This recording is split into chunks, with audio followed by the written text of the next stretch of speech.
Hello students, how are you all? This is Ashar Khan from Shiv Jyoti Educational Group Kota, and today we'll be learning Social Studies Civics class 9th. The name of the chapter is Constitutional Design. We will start it with the topic, why do we need a constitution? Okay, please keep your pencils ready as well so that you may underline whatever I am teaching. Let us begin. So in this video, we'll be covering these topics. Why do we need a constitution? Making of the Indian Constitution.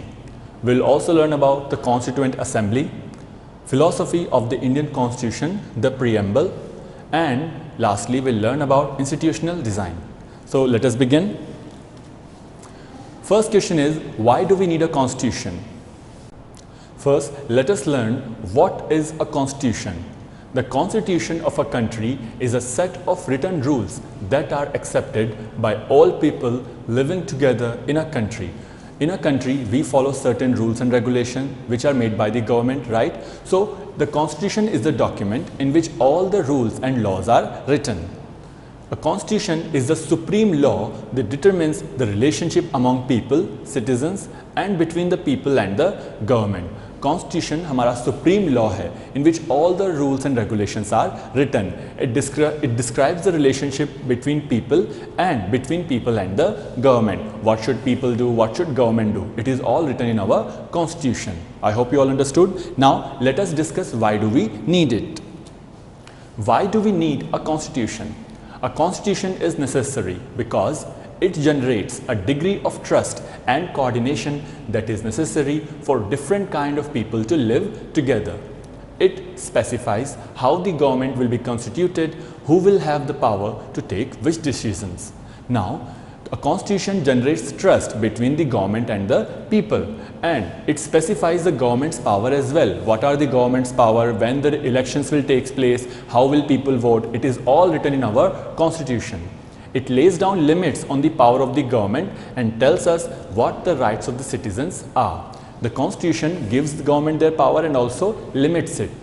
And it also tells us what our rights are. As country people, we are living in India. The constitution has given us some rights which cannot be taken away. It expresses the aspirations of the people about creating a good society. Let us move on now. After the War of Independence against Great Britain, the Americans gave themselves a constitution. When America was fighting a war against Britain for independence, even they wrote a constitution for themselves. In our last chapter, we learned that during the French Revolution, the French people approved a democratic constitution, right? Since then, it has become a practice in all democracies to have a written constitution. Now, most of the countries have a written constitution. Now we will discuss making of the Indian Constitution. What steps were taken to write the Constitution for our country, India? Let us start. Now, after the freedom struggle, when the British finally decided to leave India, the country was divided into two parts, India and Pakistan. जब अंग्रेज भारत छोड़ के जा रहे थे, they divided our country into two parts, India and Pakistan. The countries were born through a partition on the basis of religious difference. This was a traumatic experience for both the people of India and Pakistan. Okay? Now underline this. In 1928, Motilal Nehru and 8 other Congress leaders drafted a constitution for India. So you see, the drafting power, the drafting process has already begun way before we got independence. In 1931, the resolution at the Karachi session of the Indian National Congress dwelt on how independent India's constitution should be like. In 1931, there was a meeting of Indian National Congress at Karachi where they discussed what should be the constitution of independent India would be like. Universal adult franchisee, right to freedom and equality, and protecting the rights of minorities were some of the basic values which were accepted by all the leaders. Now let us discuss these terms. First is universal adult franchisee. It means everyone in the country who is above the age of 18 will get the right to vote. Right to freedom and equality.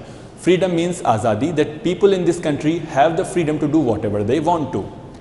And equality, that everyone in India will be treated as equal. Furthermore, the constitution will also protect the rights of minorities. Minorities, people who are lesser in numbers. Now, our leaders were inspired by the ideals of French Revolution, the practice of parliamentary democracy in Britain and the Bill of Rights in the US. So our leaders took inspiration from different countries and their constitution. They felt that the new Indian society should be based on social and economic equality. उनको लगा that our new India, the free India, will be social and economically equal. But they didn't just blindly copy these. Each step was questioned whether this will be suitable for our country or not. A lot of factors contributed to the making of our Indian constitution.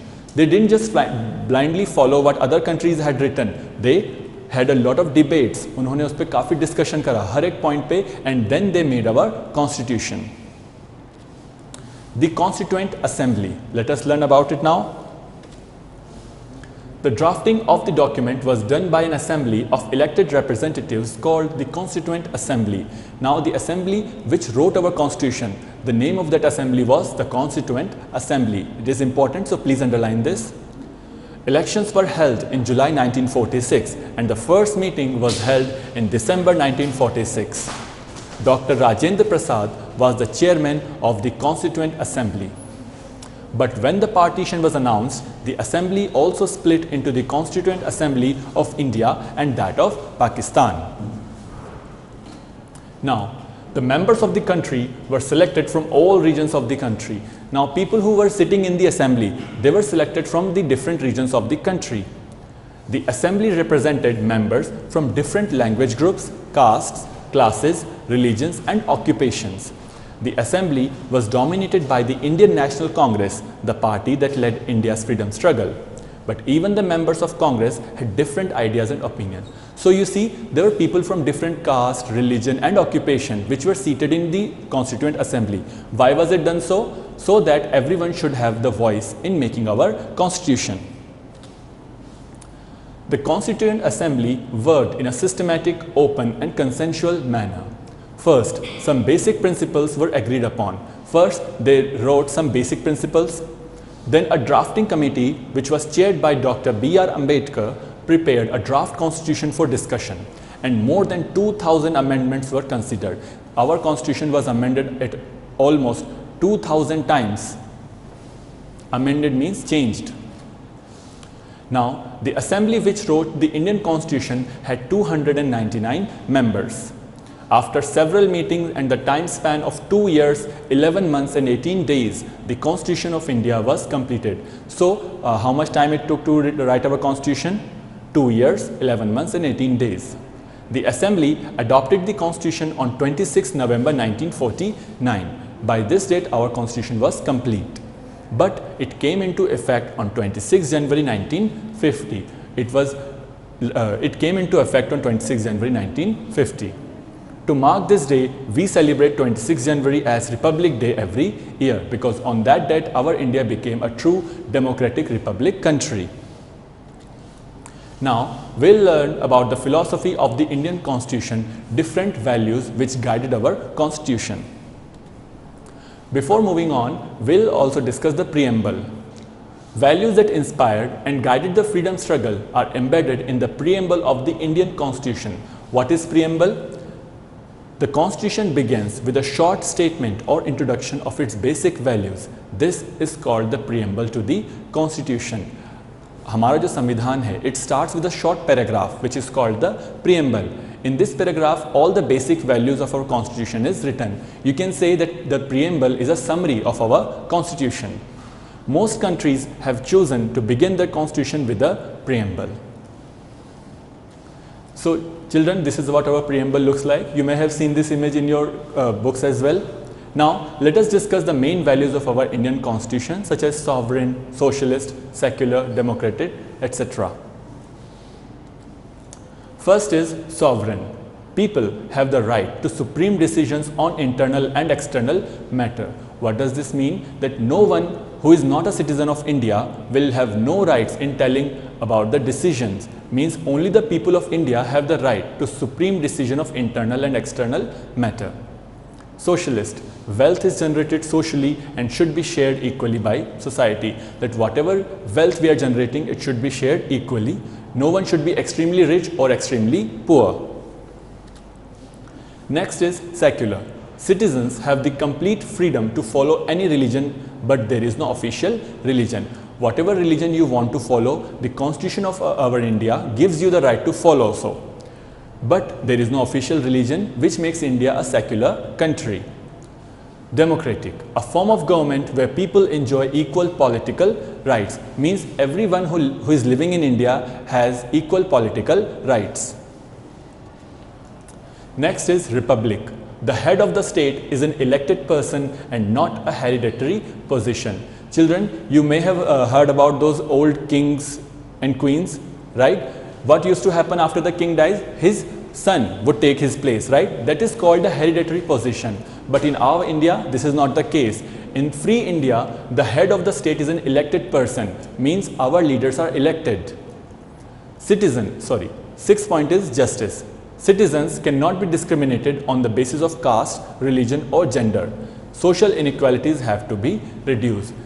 We cannot discriminate in our citizen based on religion, caste or gender. Liberty. There are no unreasonable restrictions on the citizen. Everyone is free to express their thoughts. Liberty means freedom. Everyone who is living in India has the right to do whatever they want to. Equality. All are equal before the law. The traditional social inequalities must end. In our law, everyone is treated as equally and the traditional social inequalities must end. And last is fraternity. Fraternity means brotherhood. All of us should behave as we are members of the same family and no citizen is inferior. Meaning that everyone who is living in India is part of one big family or brotherhood. And no citizen is inferior or superior than the other. Lastly, let's discuss institutional design. So you see, a constitution is not just a document of values and philosophy. Constitution सिर्फ एक document नहीं है जिसमें हमने rules और laws को लिख दिया है. The Indian Constitution is a very long and detailed document. Those who crafted it, those who wrote it, knew that it has to be in accordance with people's aspiration and changes in the society. The people who wrote our constitution, they knew that as the time progresses, our constitution will need change. And whenever it was felt that our constitution needed change, it was done. Whenever it is needed that a certain law must be amended, we change it in our constitution.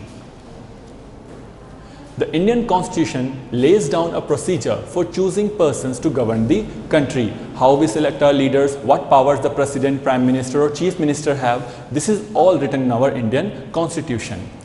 The Constitution also limits the government's power by providing some rights to the citizens that cannot be violated. We have 6 fundamental rights which the government cannot take from us.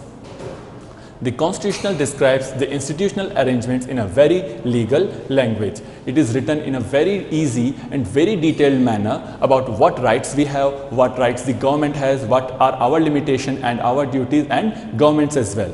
I hope you all learned this chapter well. Thank you so much.